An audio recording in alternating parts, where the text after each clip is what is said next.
मुलाकात कर लेते हैं, शुभकामनाएं देते हैं। उसके बाद शुरुआत करेंगे लोकेश सर के साथ। नमस्कार सर, स्वागत है आपका शो में। धनतेरस की हार्दिक शुभकामनाएं।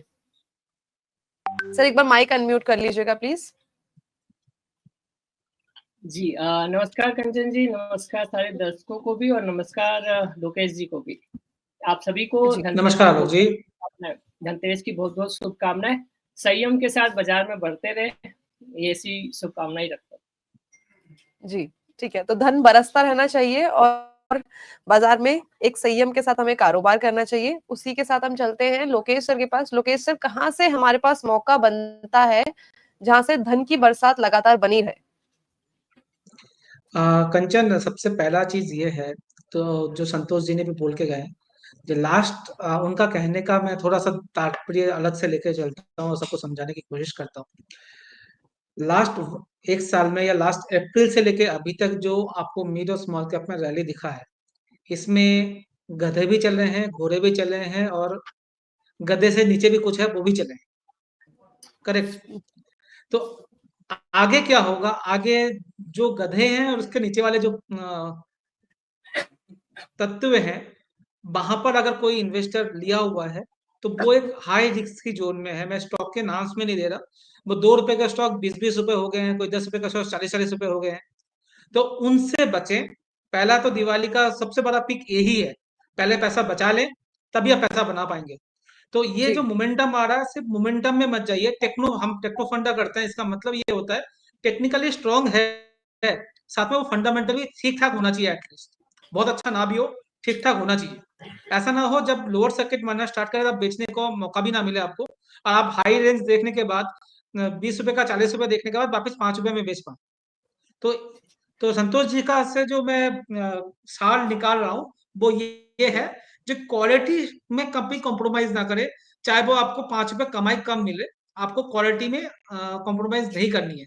आप थोड़ा सा कम कमाए मगर अच्छी तरह से कमाए, क्योंकि आपको लॉन्ग टर्म में मार्केट में रहना है। मार्केट में एक से कहावत है कंचन, आपको ज्यादा कमाना है या आपको जल्दी कमाना है, दोनों में से एक चीज होगी। अगर ज्यादा कमाना चाहते हैं तो जल्दी नहीं कमा पाएंगे, और जल्दी कमाना है तो ज्यादा नहीं कमा पाएंगे। तो वो डिसाइड आपको करना है, आपको कहाँ जाना है। और दूसरा जो पॉइंट है वो है एफएनओ के ऊपर। 90% आपका सेबी का डेटा देख लो, जीरोधा का डेटा देख लो, जो आपको बताते 90% ट्रेडर्स लूज करते हैं एफएनओ। मैं एफएनओ को बुरा नहीं बोलता, मैं अपने क्लाइंट को खुद भी एफएनओ कराता हूँ, मैं भी करता हूँ, बट एफएनओ एक अलग मास्टर चीज है, अलग, उसके लिए अलग एक्सपर्टीज चाहिए। तो हर रोज के लाख नए डीमैट अकाउंट खुल रहे हैं, और खुलते ही मैं बहुत जनों को जानता हूं जो मैं पुराने दोस्त भी थे, जो आज मार्केट में आ रहे हैं, कल डीमैट अकाउंट खुला है, आज बोल रहे कौन सा ऑप्शन में बाई करूं। तो ऑप्शन फ्यूचर बाई करने से पहले 1-1.5 साल आप कैश मार्केट में दीजिए, थोड़ा सा अब स्टेबल होइए, समझिए मार्केट कैसा होता है, उसके बाद इसमें एक्सपर्टीज लेके धीरे धीरे धीरे धीरे आप इसमें घुसिए। ऐसा नहीं है जब पैसा लेके आए और आज ही मार्केट में ऑप्शन और फ्यूचर में करना लग गए, और कैश तो हम कर ही नहीं रहे। कैश में पैसा जनरेट होता है, ऑप्शन में पैसा बनाना बहुत मुश्किल है, फ्यूचर में पैसा बनाना बहुत मुश्किल है। तो ये दो चीज आपको बचने के लिए मैं बात कर रहा हूं। अब आते हैं क्या चल सकता है आने वाले 1 साल के अंदर। तो कंचन, आपको पता है लास्ट 2 वीक से मैं बात कर रहा हूँ रियल्टी सेक्टर। तो रियल्टी में डीएलएफ, प्रेस्टीज और हमने गोदरेज प्रॉपर्टीज की बात की थी। लास्ट 2 वीक में भी काफी चल चुके हैं ये स्टॉक, बट मुझे लगता है रियल्टी में अब हो क्या रहा है, हम इंडिया में क्या हो रहा है, अभी 3.7 ट्रिलियन डॉलर की इकोनॉमी है। अगर मोदी साहब का माने तो 2027 तक हम तीसरी सबसे बड़ी महाशक्ति बन जाएंगे, इसका मतलब है 6.5 तक पहुंच जाएंगे। मैं इसको थोड़ा एक्स्ट्रापोलेट करके 2030 तक लेके चलता हूँ या 2029 तक लेके चलता हूँ, जहां तक हम 7 ट्रिलियन डॉलर की इकोनॉमी बनेंगे। जो 3.7 ट्रिलियन डॉलर की इकोनॉमी है कंचन, इसका मतलब ये है हम अभी $2500 के करीब का हमारा पर कैपिटा इनकम है, ये बढ़ के $5000 का हो जाएगा। तो अभी हो क्या रहा है, अभी हम रोटी कपड़ा मकान तक ही सीमित है, मगर जब मेरे पास ये $2500 एक्स्ट्रा आ जाएगा, रोटी कपड़ा मकान में मेरा ₹500 और बढ़ जाएगा, मतलब 3000 हो जाएगा 2500 के बदले, बट तो ₹2000 बचेगा, वो कहाँ एक्सपेंड होगा? वो होगा, आप देखोगे साइकिल वाले बाइक में आएंगे, बाइक वाले गाड़ी में आएंगे, गाड़ी वाले अल्ट्रा लग्जरी कार में आएंगे। अब वैसे कोविड के बाद आप देखोगे रियलिटी सेक्टर में, लग्जरी सेगमेंट में ज्यादा से ज्यादा परचेजिंग हो रहा है, जो अभी छोटे घर पे नहीं हो रहा, बट लग्जरी सेगमेंट में गुड़गांव में तो आपको पता है डीएलएफ ने कोई भी प्रोजेक्ट लॉन्च करता है उसी दिन ही उसका फुल बुकिंग हो जा रहा है, करेक्ट। तो ये दिखाता है लग्जरी सेगमेंट में बहुत ज्यादा बाइंग हो रही है। तो लग्जरी सेगमेंट में जो जो कंपनीज है उस पर ध्यान रखना चाहिए, चाहे वो कंजम्पशन हो चाहे वो रियल्टी हो।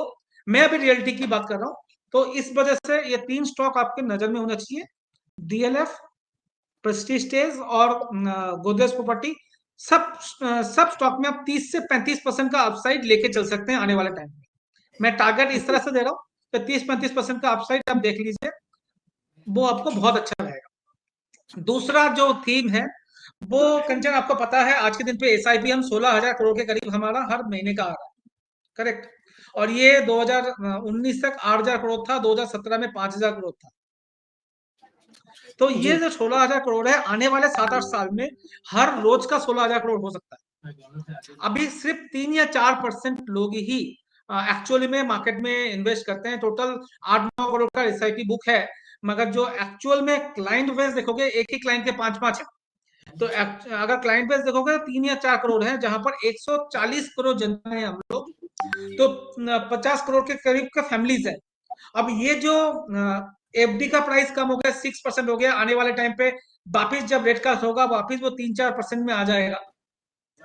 रियल्टी सेक्टर में भी ग्रोथ बड़े बड़े शहरों में तो ऑलमोस्ट खत्म हो जाए, इतने ज्यादा नहीं रहेंगे क्योंकि ऑलरेडी सैचुरेशन पॉइंट में है।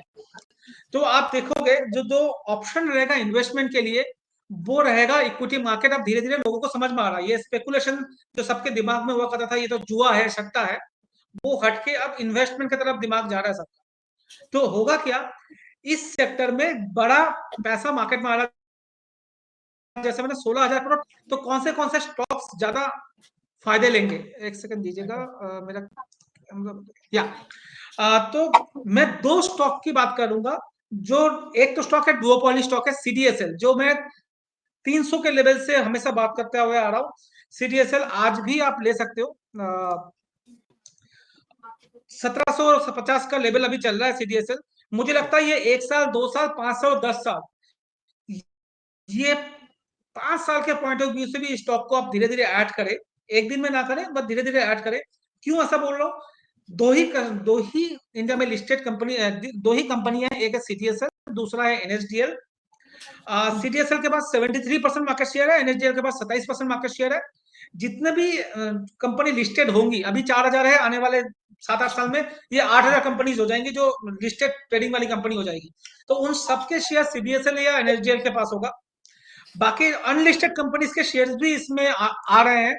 तो आपको ये देखने को मिलेगा कि सीडीएसएल को धीरे धीरे जो बेनिफिट मिलेगा, अभी भी ये 10-12 हजार करोड़ की कंपनी है, ज्यादा बड़ी नहीं है। तो ये कंपनी अगर लाख करोड़ की भी हो जाए आने वाले 7-8 साल में, तो मुझे आश्चर्य नहीं होगा। तो लॉन्ग टर्म में सीडीएसएल आपको होना चाहिए। दूसरा है, जैसे मैंने एफएनओ की बात की, जो भी बढ़ रहा है, मैं जितना भी बोल दूं एफएनओ ना करे, जिसको करना है वो करेंगे, करेक्ट। तो उस केस में जो कंपनी सबसे ज्यादा लीड कर रही है आज के दिन पे ग्रो है, उसके बाद जीरोधा है, उसके बाद तीसरे नंबर पे जो लिस्टेड कंपनी है वो है एंजल ब्रोकिंग। और ये जिस तरह से काम कर रही है, मैं हरियाणा नहीं होगी मुझे अगर 6-12 महीना में मुझे एंजल ब्रोकिंग को नंबर 1 प्लेयर में ना देखने को मिले, जिस तरह से ये काम कर रहा है। तो आपको एंजल ब्रोकिंग के ऊपर ध्यान रखना चाहिए। बेहतरीन रनअप दिखा रहा है, बेहतरीन पी है। अगर आप लास्ट 2-3 साल का देखोगे, जब से ये आईपीओ आया 250 रुपए से आज 2700 रुपए, 10 गुना हो चुका है। डी मार्ट के बाद मुझे ऐसा कोई आईपीओ दिखा है जो 2 साल के अंदर 10 गुना हुआ है, वो एंजल ब्रोकिंग मुझे दिखता है। और यहाँ से भी बहुत ज्यादा अपॉर्चुनिटी स्टॉक में बनी हुई है, क्योंकि मार्केट पूरा खुला हुआ है, सिर्फ 3 करोड़ जनता है और बहुत बड़ा अपॉर्चुनिटीज है। मेरा कैमरा थोड़ा सा डिस्टर्ब कर रहा है कंचन, तो उसके लिए माफी चाहूंगा। तो ये 2 थीम आपने ले ली जी। तीसरा बड़ा थीम है रियल्टी सेक्टर का, एंसिलरी सेक्टर। अब रियल्टी जो लग्जरी प्रोडक्ट खरीदेंगे, तो आज के दिन पे इंडिया में ये चल पड़ा है, पहले नहीं था पर आज के दिन पे ये चल पड़ा है। लोग आप फाइनेंस लेके घर खरीदते हैं, अभी लोग फाइनेंस लेके खरीदते हैं, तो हो आपको ध्यान रखना चाहिए। उसमें से रिपको होम फाइनेंस है, या आप और भी कुछ फाइनेंस कंपनी, चोला फाइनेंस है, चोला मंडलम होल्डिंग है, आप उस तरह के कंपनीज में ध्यान रखें। यहाँ पर भी एक बड़ा एक अपमूव आ सकता है, और इसका 2 रीजन है। अभी जब रेट कट आएगा ना, तो बैंकिंग के स्टॉक के वजह से ज्यादा रिटर्न आपको ये फाइनेंस कंपनी देगी। क्यों? क्योंकि ये पास ऑन जल्दी कर सकता है रेट कट में। जो एफडी बैंक ने दे दिया है 6% या 8% में, 9% में, उसको कट करने में 1-1.5 साल लग जाता है। आपका इंटरेस्ट रेट तो अभी से कट होना स्टार्ट हो जाएगा जब से आरबीआई करना चालू करेगी। बैंक को वो पास ऑन करने में, जिसने एफडी लिया है उसका खत्म होने के बाद ही वो पास ऑन होता है। मगर जो फाइनेंशियल कंपनी है वो फटाफट वो कर सकती है, तो उसको वो बेनिफिट जल्दी मिलेगी। तो आने वाला 1-1.5 साल फाइनेंशियल कंपनी के लिए बहुत अच्छा है। तो ये सारा थीम लेके मुझे लगता है आपको अगर बने रहोगे तो अच्छा रहेगा। इसके अलावा मुझे जो थीम अच्छी लगती है, पावर सेक्टर है। आपको उसमें ध्यान रखना चाहिए कि पावर कंजम्पशन भी इंडिया में सिर्फ और सिर्फ 5% नहीं है यूएस के मुकाबले। मैं भी स्टॉक पे नहीं जा रहा हूँ, पर इस सेक्टर में भी आपको ध्यान रखना चाहिए। जी कंचन जी, तो काफी सारी जानकारी ले ली है, कहाँ पे कौन से सेक्टर्स में सबसे पहले हमें ध्यान रखना चाहिए। लेकिन उससे पहले सर ने बताया कि किस तरीके से पैसे को कमाने से पहले बचाया जा सके, किस तरीके से हमें क्वांटिटी को देखते देखते सबसे पहले क्वालिटी में ध्यान रखना चाहिए, क्वालिटी स्टॉक्स के अंदर आपको इन्वेस्टमेंट करनी चाहिए। साथ ही साथ आपको किसी भी ट्रैप में नहीं आना है शेयर मार्केट के, आपको समझदारी से काफी अच्छे तरीके से अपने पोर्टफोलियो को सही तरीके से मेंटेन करना है, जिसमें हमारे एक्सपर्ट आपकी टाइम टू टाइम हेल्प करते रहते हैं, चाहे वो पोर्टफोलियो के जरिए हो, चाहे वो डेली मार्केट लाइव शो के जरिए हो। ये सारी की सारी जानकारी ले ली है। Thank you so much Lokesh sir हमारे शो में आने के लिए, बढ़िया जानकारी, एंड ऑल्सो दिवाली की और साथ ही साथ धनतेरस की हार्दिक शुभकामनाएं। आपको भी कंचन और आपके दर्शकों को भी, सुहास जी आपको भी धनतेरस और दिवाली की शुभकामनाएं। जी सदमा आलोक जी को। Sir, same to you sir. Thank you.